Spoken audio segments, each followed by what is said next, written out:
An Edo manuscript says a round vessel washed onto Japan's Hitachi coast on February 22, 1803.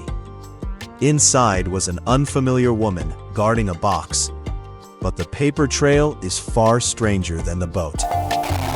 This is Utsuro-bune, the hollow ship. It is often called an ancient UFO case, but the documents describe something else: a boat, a stranger, and a story copied long after its supposed beginning. The best-known account begins with Japanese fishermen spotting an unusual object offshore. They tow it through the shallow water and gather around it on the beach. Its shape is compared to a lidded incense container. The upper section has transparent panels, while iron plates protect the lower hull from rocks. That description sounds advanced, until we notice what it does not say. The vessel never flies, hovers, accelerates, or moves under its own power. Inside are water, food, soft furnishings, and a decorated cup. These are the supplies of a traveler, although the manuscripts cannot tell us whether that traveler ever existed. The walls also carry marks the villagers cannot read. They are securely documented only as unfamiliar symbols, not as an alien language, and not as a translated message. Then, the fishermen look through the panels. A young woman is inside, dressed unlike anyone on the coast, and holding a small pale box close to her body. The vessel opens, and the woman steps toward the waiting villagers. She speaks, but neither side understands the other. The only clear message is that no one may touch the box. The box becomes the story's locked door. Because it is never opened, later narrators can fill it with whatever explanation their audience will fear most.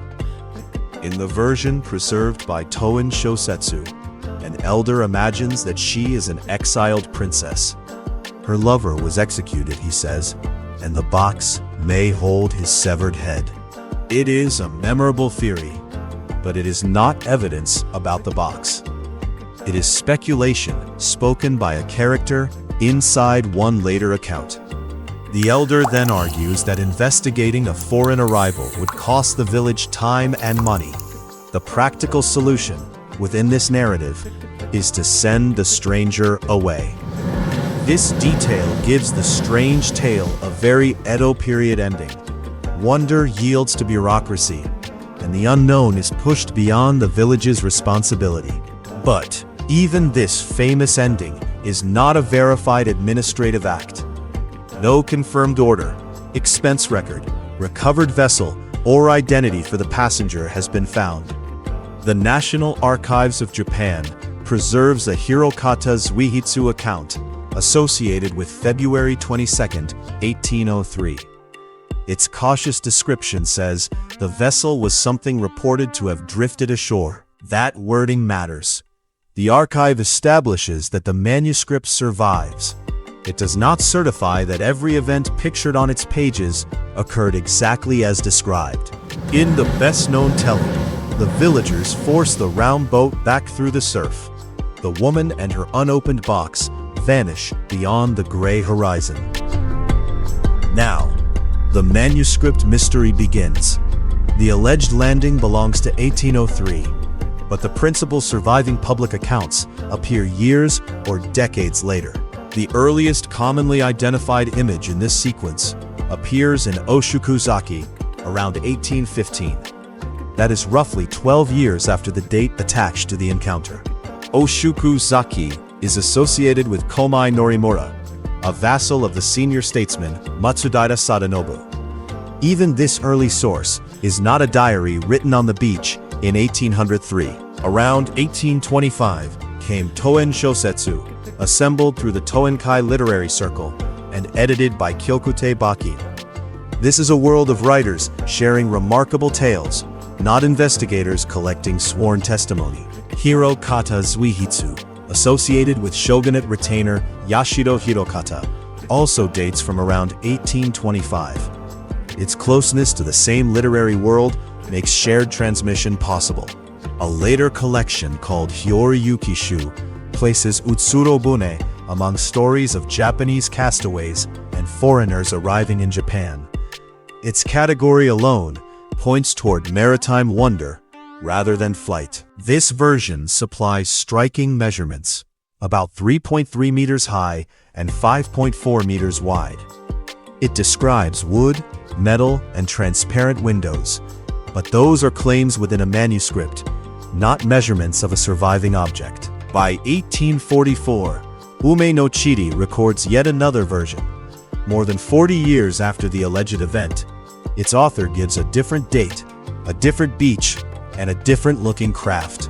Here, the landing occurs on March 24, 1803, not February 22. The beach is called Haratonohama, and the vessel resembles a black iron cooking pot. Its 4 small windows are barred and sealed with resin. On a dark sea, that version feels less like a shining saucer and more like a fortified boat rolling helplessly toward land. The disagreement is not a footnote. Dates, beaches, dimensions, colors, windows, furnishings, food, hair, and endings all change from one account to another.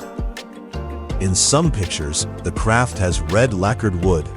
In others, it is black, with metal covering much of the lower body. The windows change in number and shape. The woman changes too. Some accounts give her vivid red hair or unusual extensions. Ume no Chiri describes pale skin and long dark hair. Even the cabin inventory drifts. One writer remembers sheets, another carpets. Food becomes baked goods, kneaded meat, water, or a decorated drinking vessel. Variation does not automatically prove invention. Real events become distorted in memory, especially when copied years later. But disagreement prevents us from treating the texts as matching witness statements. The documented sequence runs from an alleged event in 1803 to an image around 1815, major versions around 1825, and Ume no Chiri in 1844. The paper trail grows as the landing recedes into the past. Several documents therefore prove that the story circulated. They do not prove that several independent observers saw the same woman and vessel. One illustration may even have influenced another. The Oshukuzaki image has been discussed as a possible draft or precursor to the famous Toen picture. That possibility changes the central question.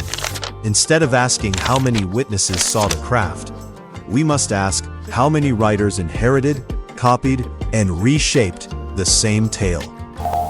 So, why does the vessel look like a flying saucer?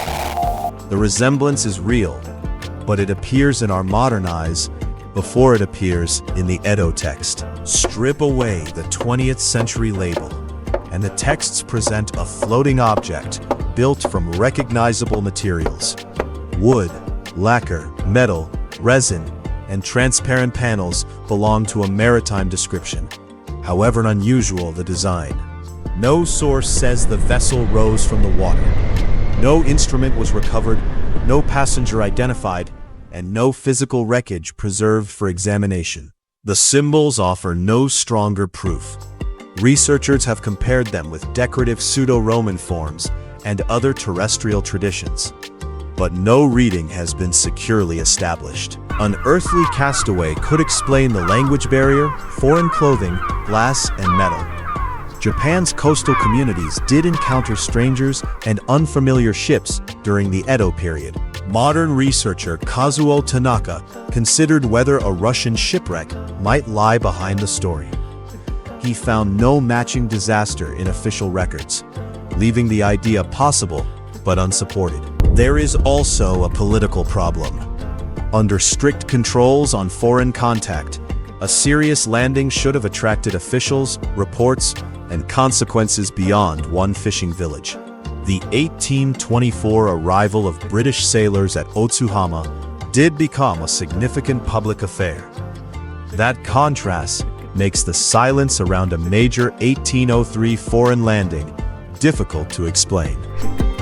Yet the absence of a large official response does not erase every earthly possibility. A brief encounter, a minor rumor, or a misunderstood object could disappear locally while surviving in popular memory.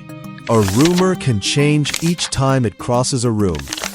Over 4 decades, the boat gains measurements, the woman gains features, and the unknown box gains a terrible imagined secret. Utsuro-bune also fits an older Japanese pattern. Hollow boats carrying exceptional or foreign women across the sea. Such arrivals could express ancestry, migration, religion, danger, or new knowledge. In that framework, the woman is not necessarily a visitor from the stars. She is the perfect outsider, visible but unreadable, human but unreachable, carrying knowledge the community cannot open. Recent Kamisu research links the possible landing place with Sharihama Beach. The case relies partly on a privately held Bankei document, whose provenance and relationship to the public manuscripts still require specialist study. The same local research compares the woman with the Golden Princess tradition, in which a foreign princess arrives by water and becomes connected with sericulture. Visual similarities may suggest that local religious or economic imagery shaped the Utsuro-bune woman. But that connection is a modern interpretation, not a conclusion shared by every Edo account. Today, the mystery lives in archives, libraries, and local culture. The National Archives of Japan, Showa Women's University Library, Iwase Bunko, and Kamisu preserve different parts of its documentary life. What survives is substantial. Multiple manuscripts, recurring images, and a remarkably persistent narrative. What does not survive is the vessel, the box, the woman's identity, or an eyewitness report written in 1803. The evidence supports neither a solved shipwreck nor a spacecraft. It supports a documented chain of Edo-period storytelling that may contain the distorted memory of something real. Utsuro-bune endures because it is close enough to history to investigate and flexible enough to resist a final answer. What do you think began the story? A castaway, a coastal rumor, or an older legend given a new shape?